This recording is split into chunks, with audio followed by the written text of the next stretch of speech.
le choix de présenter une séquence d'enseignement en Ultimate qui fait partie du champ d'apprentissage numéro 4. Elle sera mise en place avec des collégiens en classe de 3e. Donc le choix de cet APSA nous permet de mettre les élèves sur un même pied d'égalité, car nous constatons que nous sommes dans un contexte éducatif où la mixité entre les filles et les garçons peut parfois être problématique, mais aussi car peu d'élèves ont vécu ce cycle auparavant. Donc nous sommes dans un collège répertorié REP+, et nous avons fait le constat qu'il y avait une reproduction des comportements familiaux, autrement dit des inégalités des rapports hommes-femmes dans certaines cultures, et on les retrouve au sein de l'école, mais plus particulièrement en EPS. Donc c'est Bandura en 1995 qui montrera à travers plusieurs rapports psychosociologiques que les enfants sont de parfaits imitateurs sociaux. Ils reproduisent ce qu'ils observent, et notamment à travers le modèle de la figure parentale. Le sens que nous avons conçu en Ultimate s'appelle le frisbee au capitaine, et elle se joue en 5 contre 5. Alors maintenant, place aux compétences des élèves. Ici, nous avons une classe de 3e. Donc nous sommes à la fin du cycle 4. Et ces élèves ont pu déjà acquérir certaines compétences durant leur parcours scolaire.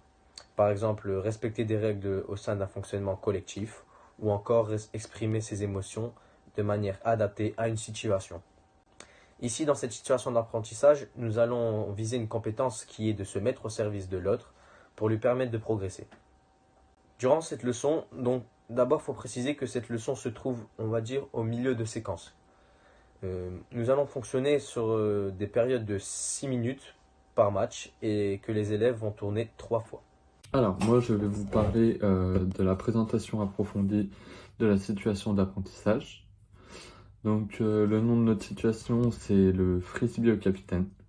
L'objectif de la transformation au niveau de l'enseignant, c'est dans un jeu effectif réduit de 4 contre 4 plus 2, c'est de réaliser des échanges entre partenaires pour marquer des points dans la zone de marque. Le but de la tâche pour l'élève, c'est participer collectivement à une transmission de frisbee au capitaine. Pour le dispositif, on a un dispositif humain, donc du 4 contre 4, les joueurs de champ, plus 2 capitaines qui sont sur chaque terrain. Au total, il y a 30 élèves. On a un dispositif matériel et sécurité, donc dedans il y a des chasubles, des plots pour limiter pour les limites et les séparations de terrain, et le frisbee, bien évidemment. On a un dispositif spatial, donc c'est un terrain de hand, gymnase 40 mètres sur 20 mètres, divisé en 3 parties égales, 12 mètres sur 20 mètres. Et un dispositif temporel, c'est 6 minutes par match, 3 matchs au total, 20 minutes avec un changement de terrain. Pour le schéma, je vous laisse le regarder en même temps que moi. Donc, comme a été dit dans le dispositif spatial, c'est un terrain de hand. Il est coupé en 3 parties. La zone centrale, c'est où il y a les joueurs de champ, donc les 8 joueurs au total des 2 équipes. Et les zones sur les côtés, c'est où il y a les capitaines de chaque équipe adverse. Au niveau des règles de jeu et de fonctionnement, vous allez opposer comme ceci. Sur un terrain de 12 mètres de largeur et de 20 de longueur, 2 équipes de 5 joueurs, donc c'est-à-dire 4 joueurs de champ et un capitaine, se confrontent à une réalisation d'échange, c'est-à-dire de passes, en vue de marquer un point de manière collective jusqu'au capitaine qui se trouve dans le camp opposé. Le capitaine n'a pas le droit de quitter sa zone d'en-but, et inversement, les joueurs de champ n'ont pas le droit d'accéder à cette zone d'en-but sous peine de faute. Aucun contact physique n'est toléré, je ne peux que gêner l'adversaire à 1 mètre de distance. L'élève n'a pas le droit de marcher quand il a le frisbee en sa possession. Si un élève fait tomber le frisbee à terre après une mauvaise réception, l'équipe adverse le récupère et engage par la suite. Si un adversaire fait tomber volontairement le frisbee au sol lors d'un échange en tapant du haut vers le bas sur le frisbee,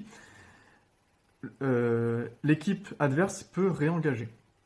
L'arbitrage se réalise de manière autonome.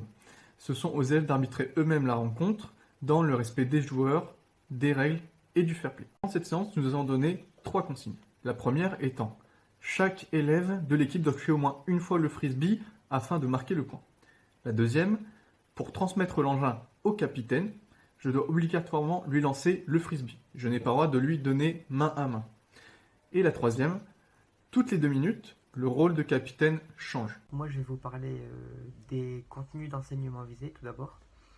Il y a les 3 dimensions, donc les contenus pour la dimension moteur, il y a se déplacer dans les espaces libres, se préparer à la réception de l'engin et se démarquer pour se rendre disponible.